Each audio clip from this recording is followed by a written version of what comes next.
പ്രധാനമന്ത്രി നരേന്ദ്രമോദിയെ പുകഴ്ത്തിയ ഡോക്ടർ ശശി തരൂരിന്റെ പരാമർശങ്ങൾ വിവാദമാക്കേണ്ടതില്ലെന്ന് ഹൈക്കമാൻഡ്. തെരഞ്ഞെടുപ്പ് അടുക്കുന്ന സാഹചര്യമാണ് വിവാദങ്ങൾ ഉണ്ടാകുന്നത് പാർട്ടിക്ക് ഗുണം ചെയ്യില്ല എന്നാണ് വിലയിരുത്തൽ. നേതാക്കൾ പരസ്യ പ്രതികരണത്തിൽ നിന്ന് വിട്ടുനിൽക്കണം എന്ന നിർദ്ദേശവുമുണ്ട്. വിവരങ്ങളുമായി വിനിത വിജി ചേരുന്നുണ്ട് ഡൽഹിയിൽ നിന്ന്. Vinitha, good morning. എന്തായാലും അടിക്കടി ഇങ്ങനെ വന്നുകൊണ്ടിരിക്കുന്നു ഡോക്ടർ ശശി തരൂരിന്റെ ഓരോ പ്രസ്താവനകൾ. അതിൽ തന്നെ ഉറച്ചു നിൽക്കുന്നുവെന്ന് വീണ്ടും പറയുമ്പോൾ അത് വീണ്ടും വിവാദമാകുന്നു.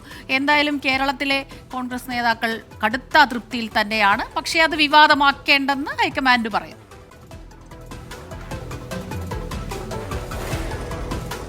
വെരി ഗുഡ് മോർണിംഗ് സ്മിത സൂചിപ്പിച്ചതുപോലെ തന്നെ അടുത്തിടെയായി ഈ തരൂരിന്റെ ഇത്തരം പ്രസ്താവനകളെ തന്നെ വലിയ വിവാദങ്ങളിലേക്കും ആരോപണങ്ങളിലേക്കും ഒക്കെ തന്നെ വഴിവെച്ചിട്ടുണ്ടായിരുന്നു. അതിന് പിന്നാലെയാണ് കഴിഞ്ഞ ദിവസം മോദിയെ പ്രകീർത്തിച്ചുകൊണ്ട് വീണ്ടും ശശി തരൂർ വാർത്തകളിൽ നിറഞ്ഞത്. ഇതിൽ ഹൈക്കമാൻഡ് എടുത്തിരിക്കുന്ന ഒരു തീരുമാനം ഇത്തരം പരാമർശങ്ങളിൽ അത് വലിയ രീതിയിൽ വിവാദമാക്കേണ്ടതില്ല എന്നുള്ളത് തന്നെയാണ് ഹൈക്കമാൻഡിന്റെ കോൺഗ്രസ് ഹൈക്കമാൻഡിന്റെ പ്രധാനപ്പെട്ട ഒരു തീരുമാനത്തിലേക്ക് അവർ എത്തിയിരിക്കുന്നത്. അതിൽ ഏറ്റവും പ്രധാനമായി പറയുന്നത് ഈ നേതാക്കൾ ഇത്തരം ഈ വിവാദമായിട്ടുള്ള പ്രസ്താവനകളുമായി ബന്ധപ്പെട്ടുകൊണ്ട് അവർ മാധ്യമങ്ങൾക്ക് മുന്നിൽ പോയി പരസ്യ പ്രസ്താവനകൾ നടത്തുന്നു. അവർ അവരുടെ വിമർശനങ്ങൾ എന്ന രീതിയിൽ അഭിപ്രായങ്ങൾ പറയുന്നു. ഇതൊന്നും തന്നെ പാർട്ടിക്ക് ഗുണം ചെയ്യില്ല എന്നുള്ളതാണ് ഹൈക്കമാൻഡിന്റെ വിലയിരുത്തൽ. കേരളത്തെ സംബന്ധിച്ചിടത്തോളം അടുത്ത തെരഞ്ഞെടുപ്പിലേക്ക് കൂടി കടക്കുന്ന ഒരു പശ്ചാത്തലത്തിൽ ഇതൊക്കെ പാർട്ടിക്കൊരു മോശം ഇമേജിലേക്ക് മാത്രം കാര്യങ്ങൾ എത്തിക്കുകയുള്ളൂ എന്നാണ് ഹൈക്കമാൻഡ് പറയുന്നത്.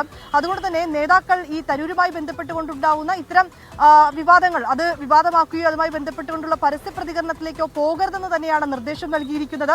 ഇങ്ങനെ ഈ വിവാദങ്ങൾ പാർട്ടിക്കുള്ളിൽ തന്നെ ഉണ്ടാകുമ്പോൾ അത് മറ്റു പാർട്ടികൾക്ക് ഒരു പ്രചരണായുധം കോൺഗ്രസ് തന്നെ ഇട്ടുകൊടുക്കുന്നതിന് തുല്യമാകുന്നു. അതിനാൽ വലിയ ശ്രദ്ധ ഇക്കാര്യത്തിൽ പുലർത്തേണ്ടതുണ്ടെന്നും പറയുന്നുണ്ട്. നേതാക്കൾ ഇത്തരം പ്രസ്താവനകൾ നടത്തുന്നതിൽ നിന്ന് അകലം പാലിക്കണമെന്ന് കൂടി ഒരു നിർദ്ദേശം നൽകിയിരിക്കുകയാണ്. എന്താണെങ്കിലും ഇത്തരം വിവാദമായിട്ടുള്ള തരൂരിന്റെ ഈ മോദിയെ പ്രകീർത്തിച്ചുകൊണ്ടുള്ള പ്രസ്താവനകൾ അത് വലിയ രീതിയിലേക്ക് വിവാദത്തിലേക്കോ ചർച്ചകളിലേക്കോ അക്കാര്യത്തിൽ കടക്കേണ്ടതില്ല എന്നുള്ളത് തന്നെയാണ് നേതൃത്വത്തിന്റെ നിലപാട്, ഹൈക്കമാൻഡിന്റെ നിലപാട്. അതേസമയം സ്മിത സൂചിപ്പിച്ചതുപോലെ തന്നെ കേരളത്തിലെ കോൺഗ്രസ് നേതാക്കൾക്ക് വലിയ അതൃപ്തിയും ഈ പരാമർശത്തിൽ ഉണ്ട്. അതും അവർ നേരത്തെ തന്നെ രേഖപ്പെടുത്തിയതുമാണ്. സ്മിത, ശരി. വിനിത വിജയാണ് വിവരങ്ങളുമായി ചേർന്നത്. സംസ്ഥാന കോൺഗ്രസിലെ നേതാക്കളുടെ അതൃപ്തി അത് അവിടെ നിൽക്കുമ്പോൾ തന്നെ ഇത്തരം വിവാദങ്ങൾ അതൊരു വലിയ ചർച്ചയാക്കണ്ട, അത് പാർട്ടിക്ക് ഗുണം ചെയ്യില്ല എന്ന നിലപാടിലാണ് ഹൈക്കമാൻഡ്.